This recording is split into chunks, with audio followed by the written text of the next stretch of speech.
All right. Thank you, Francis. I don't know if Edgar, go on, go on. I don't want to interfere. Give mic to everyone who wants to talk. This is their citizen space. Let them talk their pain, their anger, their rage, because people are pained. So give mics to everyone so that they speak 2 minutes, 3 minutes, so that we push this forward. Thank you very much. Okay, asante sana. So I'm going to go with Billy Mia. Could someone else kindly go first? Then I go. Oh, okay. Kenya Daima. Okay, thank you, Edgar, for the opportunity, and also thank you, Amerix, for consistently opening Citizens Assembly. The reason why I picked the mic is I wanted to address this kind of coercion and manipulation language that has been used by the people we've elected as our representative. This notion and nonsense of calling us our sons, our daughters, and this idea of coming, you are my sons and everything, that is insulting our collective intelligence. You guys, you are our stewards. You are our stewards for representing us. This whole idea that you've been using this language, you are my sons, you are my daughters, and you are basically killing our future. And everything that has been happening, it has been happening systemically. I'm really happy that most of the people have been seeing some of the issues that have been addressing on the timeline. Look at the energy sector. How comes our cost of production of energy is 25 shillings and above? Look at the countries we are competing with for production. It is 3 shillings. Ask yourself why systemically we are being crippled. You need to ask yourself such questions. Look at agriculture. We are getting seeds that can't regrow. That is what happened. Look at what happened in Austria, early 2000s. Unilever used to buy seeds of potatoes and go throw them in the Mediterranean to make sure that they control food production. And that is the same thing that is happening into our country. We need to wake up. Look at what they are doing to the education sector. I don't want to belabor the points and repeat things that have been said. What I'm liking is that we are all waking up, and all the youth that are listening to me, this is to you, all the youth that you are listening to me. It is your presence on Tuesday and any other day that is going to determine how long William Ruto is going to stay there. I'm here to implore you to come out in large numbers. That is what I'm here to tell you. I'm here to tell every youth to come out. They are still in our country, and they are coming here on spaces and even in public spaces, calling us our sons, our daughters.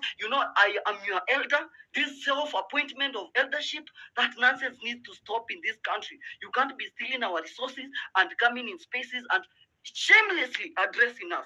That is why I picked the mic, to address this nonsense. And I don't know why we allow them to continue with that language even in public spaces. Thank you, Amerix and Edgar.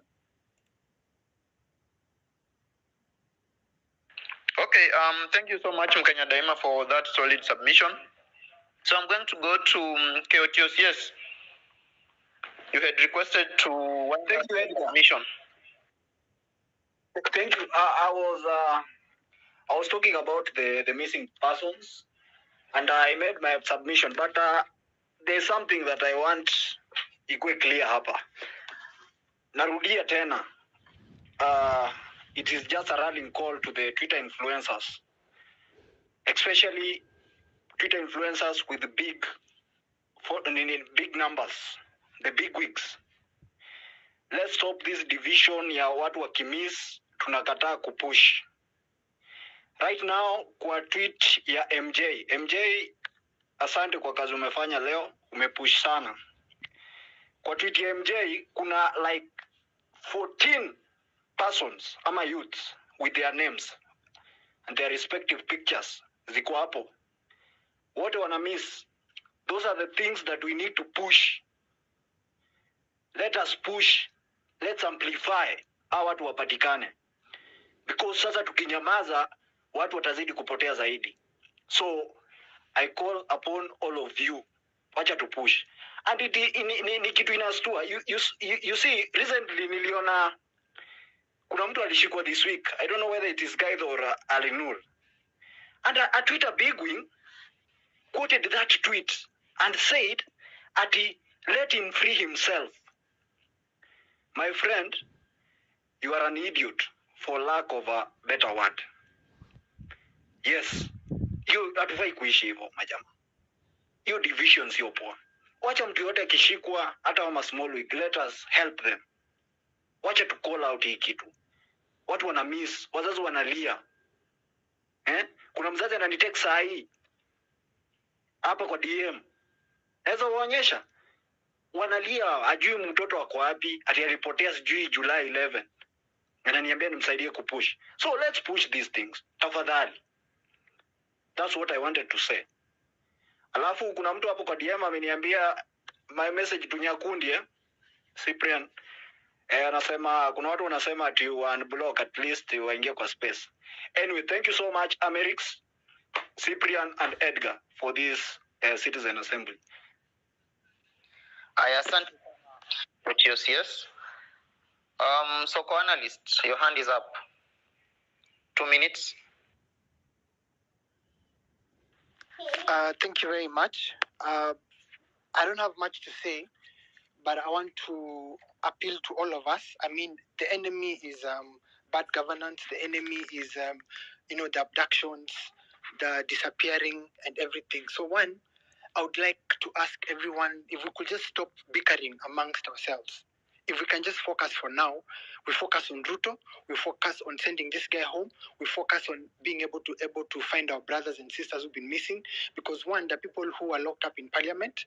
Two, what happened on the night of 25th in Githurai, we really need to bring out a lot of engagement around this. So I would like to request Boniface and Gaizo, if we can. I mean, I value and respect your views, but I think there's a lot of concern that if we can be able to just focus for now. Like now, our focus is to shut down Nairobi on Tuesday.